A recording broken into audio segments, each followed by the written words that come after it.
ಇಲ್ಲಿ ಎಲ್ಲ ವಿದ್ಯಾರ್ಥಿಗಳಿಗೆ ಒಂದೇ ಒಂದು ಡೌಟ್ ಇರೋದು, KCD ಡಾಕ್ಯುಮೆಂಟ್ ವೆರಿಫಿಕೇಶನ್ ಸ್ಲಿಪ್ನ ಕ್ಲಾಸ್ ಎ ವಿದ್ಯಾರ್ಥಿಗಳಿಗೆ ಯಾವಾಗ ಬಿಡ್ತಾರೆ, ನಾವು ಯಾವಾಗ ಡೌನ್ಲೋಡ್ ಮಾಡ್ಕೋಬೇಕು ಅಂತ ಬಹಳ ಜನ ವಿದ್ಯಾರ್ಥಿಗಳು ಕೇಳ್ತಾ ಇದ್ರಿ ಮತ್ತೆ ತುಂಬಾನೇ ತಲೆ ಕೆಡಿಸ್ಕೊಂಡ್ಬಿಟ್ಟಿದ್ರೆ. ಸೊ ಇದ್ರ ಬಗ್ಗೆ ನಿಮಗೆ ಒಂದು ಕ್ಲಾರಿಟಿ ಕೊಡ್ತೀನಿ. ವಿಡಿಯೋನ ಸ್ಟಾರ್ಟಿಂಗ್ ಇಂದ ಎಂಡ್ ವರೆಗೂ ಕಂಪ್ಲೀಟ್ ಆಗಿ ನೋಡಿ, ನಿಮಗೆ ಎಲ್ಲ ಇನ್ಫಾರ್ಮೇಶನ್ ಕೂಡ ಸಿಗುತ್ತೆ. ಅದಕ್ಕಿಂತ ಮುಂಚೆ ಯಾರು ಚಾನಲ್ಗೆ ಸಬ್ಸ್ಕ್ರೈಬ್ ಮಾಡ್ಕೊಂಡಿಲ್ಲ ಪ್ರತಿಯೊಬ್ಬರು ಕೂಡ ಸಬ್ಸ್ಕ್ರೈಬ್ ಮಾಡ್ಕೊಳ್ಳಿ ಮತ್ತೆ ಈ ವಿಡಿಯೋಗೆ ಒಂದು ಲೈಕ್ ಕೊಟ್ಬಿಟ್ಟೆ ವಿಡಿಯೋ ನೋಡೋದಕ್ಕೆ ಸ್ಟಾರ್ಟ್ ಮಾಡಿ. ಯಾಕಂದ್ರೆ ನೀವು ಕೂಡ ಒಂದೇ ಒಂದು ಲೈಕ್ ಮತ್ತೆ ಸಬ್ಸ್ಕ್ರೈಬ್ ಇಂದ ನಿಮಗೆ ಇದೇ ರೀತಿ ಕಂಟಿನ್ಯೂಸ್ ಆಗಿ ಅಪ್ಡೇಟ್ ನ ಕೊಡಬಹುದಾಗಿರುತ್ತೆ. ಈಗ ಡೈರೆಕ್ಟ್ ಆಗಿ ವಿಡಿಯೋ ಬಗ್ಗೆ ಬರೋದಾದ್ರೆ, ಇಲ್ಲಿ ವೆರಿಫಿಕೇಶನ್ ಸ್ಲಿಪ್ ಯಾವಾಗ ಬಿಡ್ತಾರೆ ಅದ್ರ ಬಗ್ಗೆ ನೋಡೋಣ. ಯಾಕಂದ್ರೆ ಇಲ್ಲಿ ವೆರಿಫಿಕೇಶನ್ ಸ್ಲಿಪ್ ಇಲ್ಲದ್ರೆ ಎಂಟ್ರಿ ಮಾಡೋಕ್ಕಾಗಲ್ಲ. ಇದು ಇದ್ರೆ ಮಾತ್ರ ನಿಮಗೆ ರಿಸರ್ವೇಶನ್ ಅಲ್ಲಿ ಏನೇನು ಕ್ಲೇಮ್ ಆಗಿದೆ ಅನ್ನೋದು ಗೊತ್ತಾಗುತ್ತೆ. ಮತ್ತೆ ಇದು ನಿಮ್ಮ ಡಾಕ್ಯುಮೆಂಟ್ಸ್ ಎಲ್ಲ ವೆರಿಫೈ ಆಗಿದೆಯಾ ಅಂತ ಒಂದು ಕನ್ಫರ್ಮ್ ಆಗಿರುತ್ತೆ. ಸೊ ಇದರ ಜೊತೆಗೆ ಒಂದು ಸೀಕ್ರೆಟ್ ಕೀ ಅಂತ ಕೊಡ್ತಾರೆ, ಅದನ್ನ ಹಾಕಿದ್ರೆ ಮಾತ್ರ ನಮಗೆ ಆಪ್ಷನ್ ಎಂಟ್ರಿ ಪೇಜ್ ಓಪನ್ ಆಗೋದು.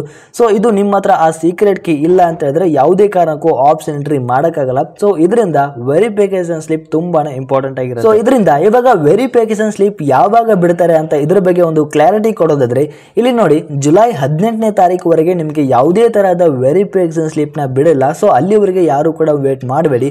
ಯಾಕಂದ್ರೆ ಇಲ್ಲಿ ನೀಟ್ ಇಶ್ಯೂ ವಿಚಾರವಾಗಿ ಕೋರ್ಟ್ ಅಲ್ಲಿ ಹಿಯರಿಂಗ್ ನಡೀತಾ ಇದೆ. ಸೊ ಇದರಿಂದ ನಿಮಗೆ ಎಲ್ಲ ಪ್ರೋಸೆಸ್ ಕೂಡ ಸ್ವಲ್ಪ ಡಿಲೇ ಆಗ್ತಾ ಇದೆ. ಸೊ ಇದರಿಂದ ನಿಮಗೆ ಸ್ಲಿಪ್ ಯಾವಾಗ ಬರ್ಬೋದು ಅಂತ ಒಂದು ಎಕ್ಸ್ಪೆಕ್ಟ್ ಡೇಟ್ ನ ನೋಡೋದಾದ್ರೆ, ಇಲ್ಲಿ ವೆರಿಫಿಕೇಶನ್ ಸ್ಲಿಪ್ ಬಂದ್ಬಿಟ್ಟು ನಿಮಗೆ ಮೋಸ್ಟ್ ಪ್ರಾಬಬ್ಲಿ ಜುಲೈ 25ನೇ ತಾರೀಕು, ಅಂದರೆ ಹೆಚ್ಚು ಕಮ್ಮಿ ಜುಲೈ 26 ಅಥವಾ ಜುಲೈ 24ನೇ ತಾರೀಕು ಈ ಒಂದು ಟೈಮಲ್ಲಿ ನಿಮಗೆ ಬರುವಂಥ ಚಾನ್ಸಸ್ ತುಂಬಾನೇ ಇದೆ. ಸೊ ನಿಮಗೆ ಕನ್ಫರ್ಮ್ ಆಗಿ ಕೈ ಕಡೆಯಿಂದ ಒಂದು ಅಪ್ಡೇಟ್ ಬೇಕು ಅಂದರೆ ಪ್ರತಿಯೊಬ್ಬರು ಕೂಡ ಎಲ್ಲರೂ ಕೂಡ ಸಬ್ಸ್ಕ್ರೈಬ್ ಮಾಡ್ಕೊಳ್ಳಿ. ನಿಮಗೆ ಲೇಟೆಸ್ಟ್ ಆಗಿ ಪ್ರತಿಯೊಂದು ಅಪ್ಡೇಟ್ ಕೂಡ ಬರುತ್ತೆ. So thank you.